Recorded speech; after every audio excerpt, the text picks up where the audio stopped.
I, 37 male, was approached by my uncle a month ago. He's a trustee of grandmother's, 95 still alive, estate, and was told that her irrevocable life insurance trust of $800,000 was to be split equally between him, $400,000, and my mom, $400,000, upon my grandmother's death. My grandmother pays the premium each year out of her estate. Now, sadly, my mother died of cancer 2 years ago, and per the rules of the insurance, I have become the sole beneficiary of my mom's portion. Now, a week after being told of this trust, I received a call from my uncle stating that it was now my grandmother's wish that I give his son, my cousin, 32 male, $200,000 of the $400,000 I inherited from my mom. When asked what money he would give to his son, my cousin, out of his portion, he said nothing. He would keep the full $400,000 because he is the son of my grandmother. If I were to agree, he would have me sign a contract saying I will give up $200,000. As legally he cannot change the rules of the trust or me as a beneficiary, so he needs me to sign. Fast forward another week, and now I'm getting angry calls from my grandmother, who has dementia, saying that she wants my cousin and me to have equal money, $200,000 each. It's evolved from $100,000 to $2,000 and now $200,000.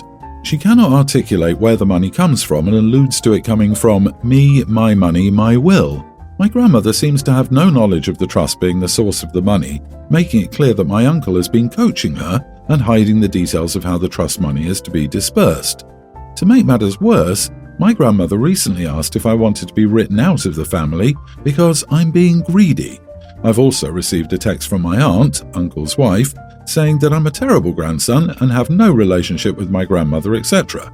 All untrue. I love my grandmother dearly and want this to stop. Now, another issue is that my uncle is saying that there'll be no money in her estate, will, at the time of her death, due to her high cost of living, jazz band, movie theatre and 5-star restaurant in the lobby at her retirement villa. Thus, no money for me or my cousin will be available from her estate. This is why he wants my mom's and my inheritance to be split up for his son, who he says will get nothing from my grandmother. So, am I the idiot for not wanting to split my mom's portion of her inheritance with my uncle's son? Definitely not the idiot. I'm glad you're standing your ground. Do not sign anything. Your uncle is absolutely in the wrong here. He's manipulating your grandmother, as you believe. Get yourself a lawyer whose expertise is estates, stat. Your uncle is likely in the midst of attempting to change the trust since he couldn't get you to sign away your rights to your money. He's the idiot, big time. Dude, lawyer up. Your uncle is up to something not good. If this was what Grandma wanted, she would have set it up long ago. Your uncle and cousin are greedy and think they deserve everything. Nothing to be lost from losing contact with them. This all seems a bit unseemly for your uncle to be making requests of you about how to spend and divide Grandma's life insurance while she's still alive. Stop taking his calls and report him for elder abuse. Your uncle can do nothing about the trust as it is irrevocable. I'm somewhat familiar with trusts as we set one up for our son if my husband and I pass on. That is why your uncle is trying to bully you into voluntarily giving up some of your shares. My uncle is saying that there will be no money in her estate, will, at the time of her death due to her high cost of living. This is really suspicious, and what someone who is stealing money might say. One thing an attorney could do for you is demand an accounting from the uncle as to how the money is spent. Trust nothing he says. Uncle is pulling some shady stuff here. Update. Thanks to all who have put in their advice. It's amazing to get an unbiased opinion. I have a consultation with an attorney today and my father has been pushing me to report elder abuse, so the report is on the table.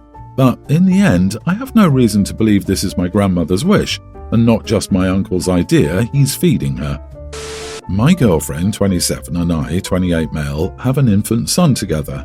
We moved in with her mom when we found out she was pregnant and we still live there. My girlfriend works a corporate job and is very career-focused. I work for a small business owned by my uncle. Our son is in daycare 4 days a week and my girlfriend's mom watched him the other day. But like any baby, he gets sick fairly often and one of us has to stay home with him. My girlfriend had 3 months of maternity leave and my uncle gave me 10 weeks of half-paid leave. I also get paid time off, but I've already used up all of mine for this year.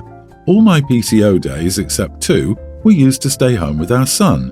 My wife gets a lot more sick and vacation days than I do. We also have separate finances and are trying to save up to move out of her mom's place.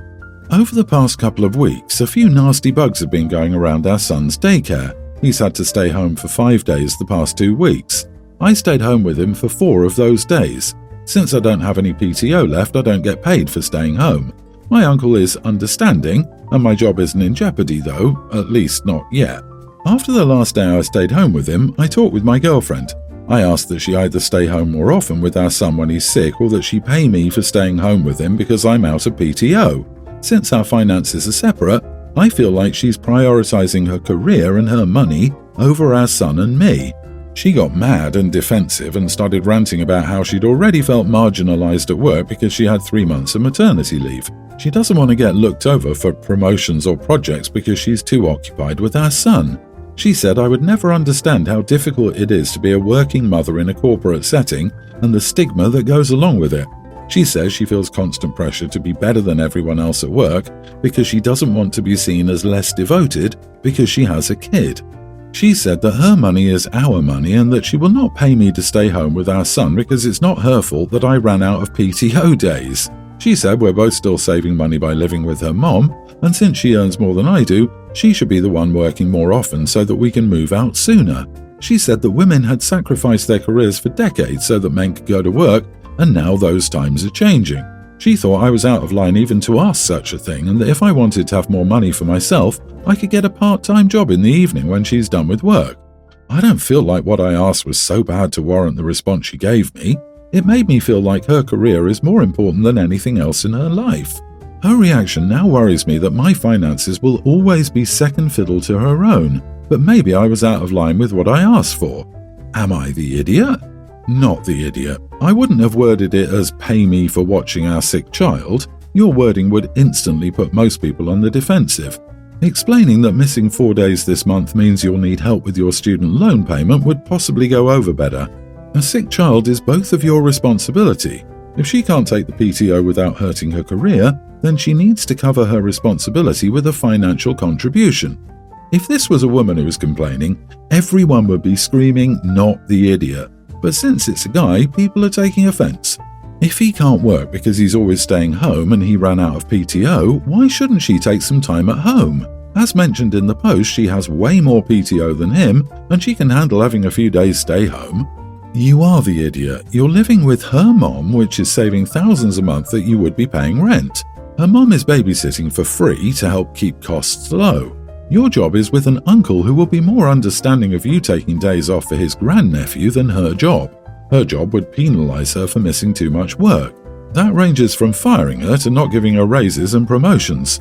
She makes significantly more than you, so her losing her job would hit the family harder than you losing yours, which you said wouldn't happen because you work for an uncle.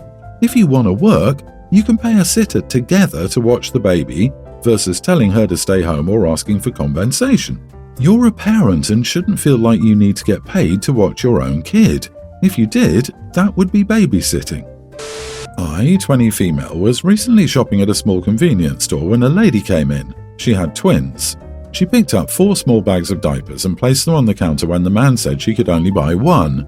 They got into a pretty heated argument and she screamed that 1 pack of diapers wasn't going to be enough for her twins. I felt bad for her, so I decided to loop around to the diaper section and buy another pack for her. I managed to catch up to her and handed her the diapers, and she proceeded to thank me. Still, I felt like twins and 2 small packs of diapers wasn't enough. I asked her if she would walk with me to Target so she could pick out some more diapers for her babies, and she said yes. In Target, she picked up a box of newborn-sized diapers, and I paid for them. She felt pretty bad that I spent so much money on diapers just for her, but I honestly didn't mind. Fast forward, my boyfriend said I shouldn't have done this as I've wasted over $30 on a stranger, but he spent more than $30 this month on video game currencies. I told him if I was ever in a position the woman was in, I'd want someone to do the same. Not only that, but parents have to scrape the barrel these days to get formula and diapers because they're so expensive for 1 baby. Imagine how expensive it is for people with more than 1 baby. Still, my boyfriend is calling me an idiot for spending money on a total stranger. The money used was all my own money from my wages at work. I'd already paid my share of the monthly bills and rent, and was out shopping for things needed at the apartment when the altercation with the woman occurred. So, am I the idiot?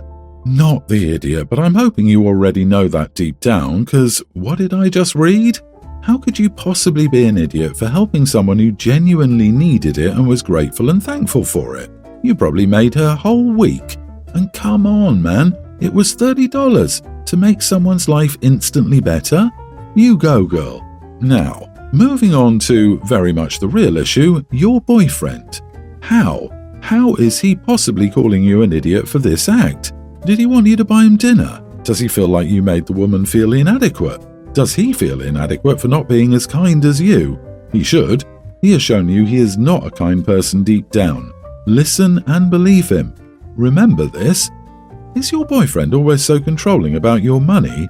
All I'm hearing is, how could you use your own money to help out someone that isn't me when I might have wanted it? Your boyfriend is not entitled to your money or how you spend it. It is your money, not our money. Your man lacks empathy. Is this trait something you can live with in your relationship? I am a 62-year-old female. I have a daughter, Michelle. She's 25, and her daughter is preschool age. I let my daughter move in 8 months ago due to her separation, and she told me she was having financial issues. I told her that she could stay, but that this living situation was temporary and not permanent. I told her she needed to save up quickly and not to expect to lean on me because I knew when I gave Michelle an inch, she always took a mile. Since Michelle has been living under my roof, she's been nagging me about babysitting. I told Michelle when she got here that I would not be her 24/7 handy nanny under any circumstances and not to treat me as such. I'm 62 and would like peace and live my life. I told Michelle up front that she needed to figure out daycare. She continued to disrespect me and break my house rules during her stay. My granddaughter is homeschooled, so I told her that she either needed to find a stay-at-home job or figure out daycare expenses. She has done neither of these and has made my life harder than it has to be. I charge her $350 a month on rent, which is a huge discount because her daughter and herself take up 2 rooms in my home, and my rent is $2,900 a month. Michelle was never a tenant. These past few weeks, I've been asking Michelle daily what the plan is. What is her plan and when will she move? She gives me excuse after excuse and gives me names of people she says she will stay with. Each time I ask her, her answer varies. Finally, I had her give me the numbers of these people who she says tell her she can stay there. This morning, my daughter and my granddaughter went off to hang out with a friend. I told her she needed to find some place to go many months ago. As I mentioned, this move was temporary.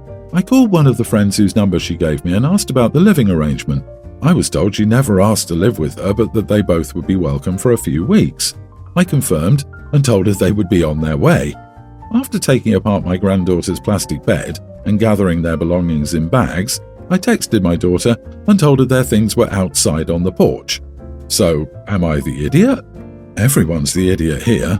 Mostly, I just feel bad for your little granddaughter. She did nothing to deserve having a crappy mother and a crappy grandmother, and apparently a crappy father since she's not staying there and is instead with an unstable mother and an unwelcoming grandmother. You all suck. I hope your daughter figures out her life so that your granddaughter doesn't suffer anymore. Crappy grandmother? She's not responsible for her adult daughter's actions. What was she supposed to do? Take care of her adult daughter for the rest of her retirement life? Her daughter lied and isn't actively looking for a way. No upfront plan, only excuses. Michelle was never a tenant. Sorry to break it to you, but from your description she almost certainly was, legally speaking. You'd be shocked at how easy it is for someone to become a tenant in the eyes of the law and gain the full protection of tenancy laws. The fact that there was an agreement for her to pay rent is very, very bad news for you, even if she never paid you. Someone doesn't become not a tenant just because their landlord calls them a guest. Most states require written notice. Certainly a court will require actual evidence of notice. It's absolutely not enough to just tell her. You are the idiot, OP. You've genuinely escalated the situation, and if your daughter knows her rights as a tenant or gets good legal advice, you can expect things to go badly moving forward. I, teen female, live with my grandparents most of the time because my mom passed when I was 8 and my dad wasn't really in a place to take care of me for a while. He finally got himself together and then married stepmom a couple of years ago. She has 2 kids, a pre-tween male and a younger male. Since then, he's wanted me to spend more time at their house. I still have feelings about being dumped on my grandparents, but he's trying, so I agreed to spend a few days a week there to see how it goes. I don't like the step family though. The boys are loud and kind of feral. I would never have been allowed to act the way they do. My stepmom clearly doesn't want me there, but is being fake nice for my dad while passive-aggressively nitpicking because I need a mom to pick up the slack. It became a big issue a couple of weeks ago because my stepmom is a horrible cook. Her food is bland and overcooked, and I don't know how my dad stands it.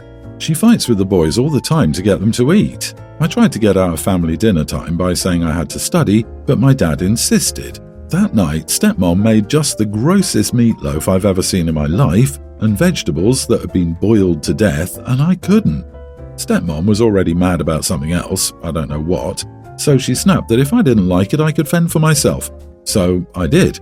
My Gram is an amazing cook, and I usually help her in the kitchen, so I found some staples and leftovers and made myself some potato cakes and stir-fry veggies. It smelled so good that my stepbrothers wanted it too, but I only made enough for myself. Stepmom wasn't happy, but she let it go. The next night, I picked up some things on the way home and cooked for myself from the start. It turned into a fight because the kids wanted my food and wouldn't eat stepmom's, and I decided to go back to my grandparents early to get away from her. This week, my dad said that my stepmom doesn't want me cooking just for myself because it upsets her kids and it's rude, so I can eat what she makes or cook for everyone. I told him she told me to fend for myself and it's not my fault I'm a better cook. I'm staying home if it's eating her gross food or being their chef. My grandparents agree, but my dad and stepmom are super mad and my dad says I'm giving up on him because of food. My dad says I'm giving up on him because of food, says the man that gave up on you until he got a wife. Your dad put you off to focus on himself and his own grieving process because he lost a wife. He seems to forget that you also lost a mother. It sounds like he's pretty self-entitled and found a wife that will feed this way of thinking, not to mention that she's doing that gross competition with the daughter crap. It's not rude because you're literally only doing what she's told you to do. Maybe her kids wouldn't be so upset if she learned how to cook. It's seriously not that hard to learn these days. Seriously, if she wasn't a terrible stepmom, she would see this as an opportunity to bond with you by asking you to teach her some things in the kitchen. But of course, she has to be petty and insecure instead. You are not the idiot. You did what she told you to do. Stay with your grandparents, OP. This isn't worth the headache. The bottom line, he left you, so he needs to be the one to reach out and compromise.